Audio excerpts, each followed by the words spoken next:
اجداد کا جو دین ہے اس دین کو ختم کر کے ایک نیا دین شروع کیا جا رہا ہے، اور محمد صلی اللہ علیہ وسلم یہ نبی ہونے کا دعویٰ کرتے ہیں اور کہتے ہیں لا الہ الا اللہ محمد رسول اللہ جو کہے گا وہ نجات پائے گا، اور جو یہ کلمہ نہیں کہے گا وہ جہنم میں جائے گا۔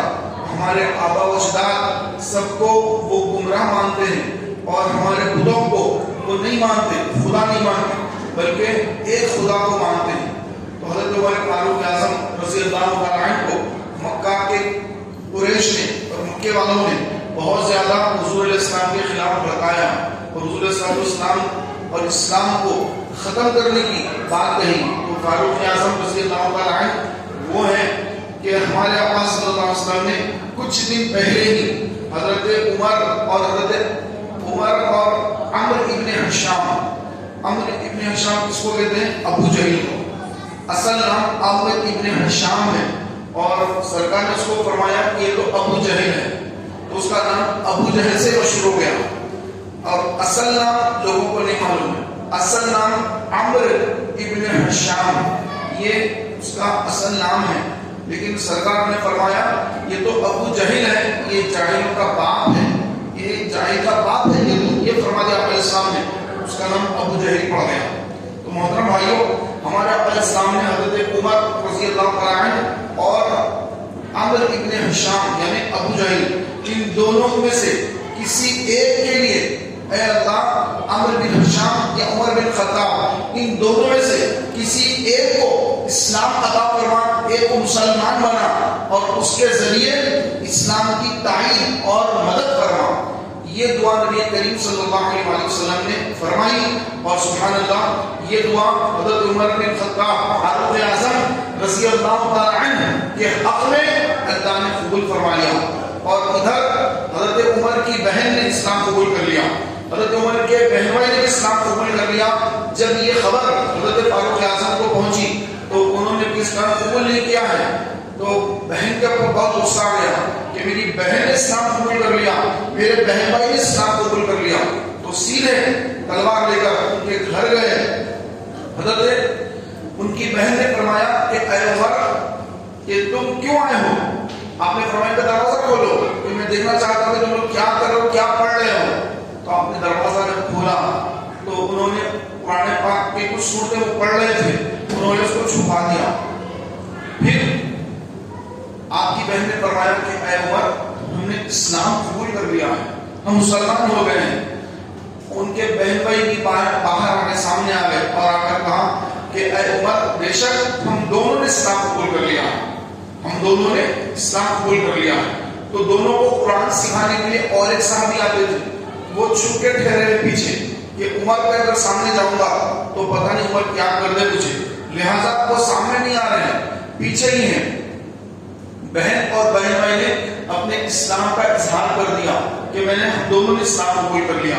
تو حضرت عمر اپنے بہن بھائی کو مارنے لگ گئے، ان کو مارا تو بہن آ کر ان کو بچائی تو آپ نے ان کو ڈھکیل دیا، تو بہن ان کے چہرے پر بھی مار لگ گئی اور ان کے چہرے سے خون بہنے لگ گیا۔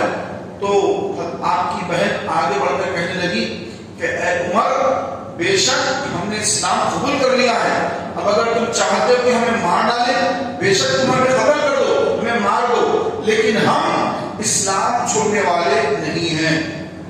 تو جب یہ اپنی بہن کے جذبات دیکھے، یہ کیفیات دیکھی، تو حضرت عمر نے فرمایا کہ تم لوگ کیا پڑھ رہے ہو؟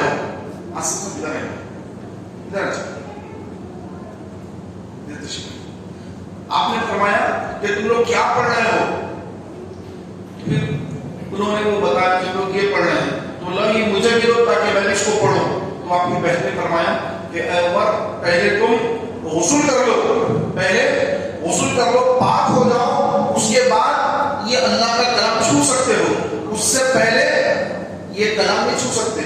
حضرت عمر غسل فرمایا بہن کے گھر، اس کے بعد پھر آپ نے وہ قرآن پڑھا اور پڑھنے کے بعد کہا کہ مجھے حضور کی بارگاہ میں لے کر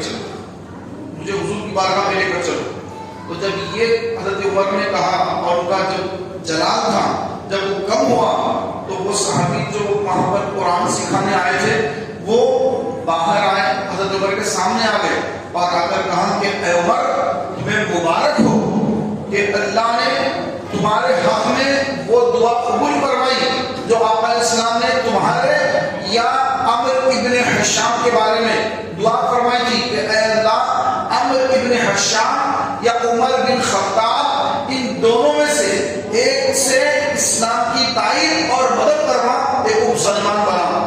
تو یہ دعا اے عمر اللہ نے تمہارے حق میں قبول کر لی، تمہیں مبارک ہو. تو مبارکبادی دی. اور اس کے بعد فاروق اعظم رضی اللہ تعالیٰ عنہ وہاں سے نکل کر حضور علیہ السلام کے پاس آ رہے ہیں، تلوار ہاتھ میں ہے، آ رہے ہیں. تو دار ارقم ایک مقام ہے، ابھی بھی آپ صفا مروا کو صحیح کریں گے تو بیچ میں آپ کو باب دار ارقم ملے گا. تو وہیں پر حضرت ارقم بن ارقم کا مکان تھا اور اسی مکان میں نبی کریم صلی اللہ علیہ وسلم صحابہ کرام کو تعلیم دیا کرتے اور جب نماز کا وقت ہوتا تو اسی دار ارقم میں نماز ادا فرماتے.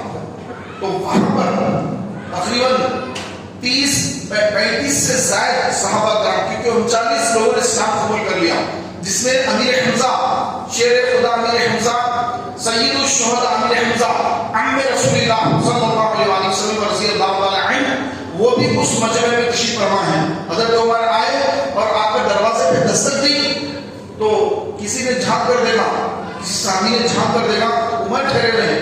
تو انہوں نے حضور کو خبر دی کہ یا رسول اللہ عمر بن خطاب آئے ہیں.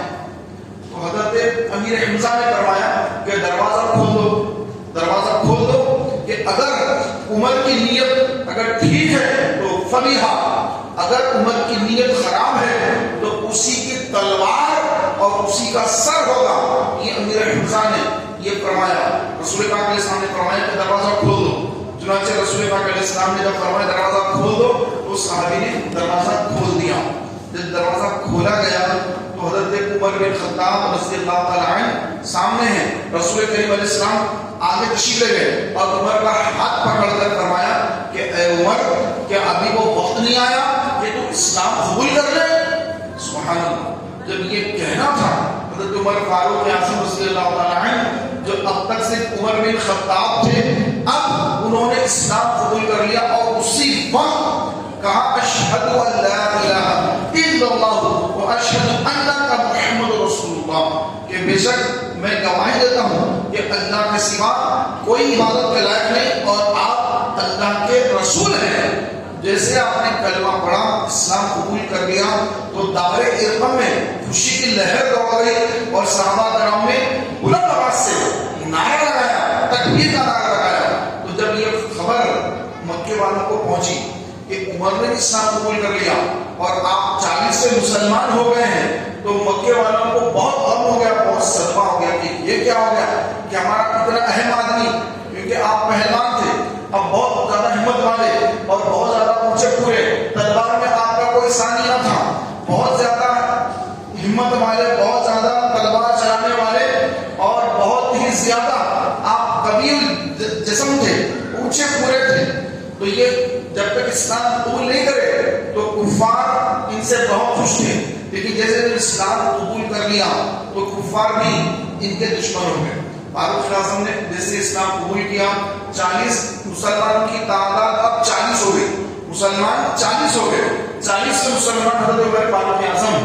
اب اس کے بعد فاروق اعظم نے عرض کیا یا رسول اللہ کیا ہم لوگ حق پر نہیں؟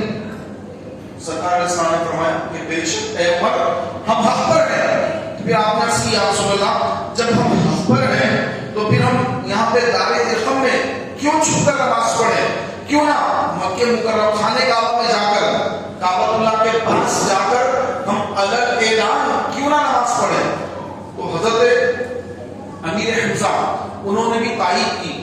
سرکار علیہ السلام نے رضامندی کا اظہار فرمایا اور اس کے بعد یہ 40 مسلمان حضور نبی کریم صلی اللہ علیہ وسلم کے ساتھ دار ارقم سے نکل کر خانہ کعبہ کے پاس آ رہے ہیں. آگے آگے فاروق اعظم ننگی تلوار لہراتے جا رہے ہیں اور سب سے پیچھے حضرت امیر حمزہ رضی اللہ تعالی عنہ وہ بھی ننگی تلوار لے کر پیچھے سے حفاظت کر رہے ہیں اور سامنے حضرت عمر ہے، بیچ میں رسول پاک اور دیگر مسلمان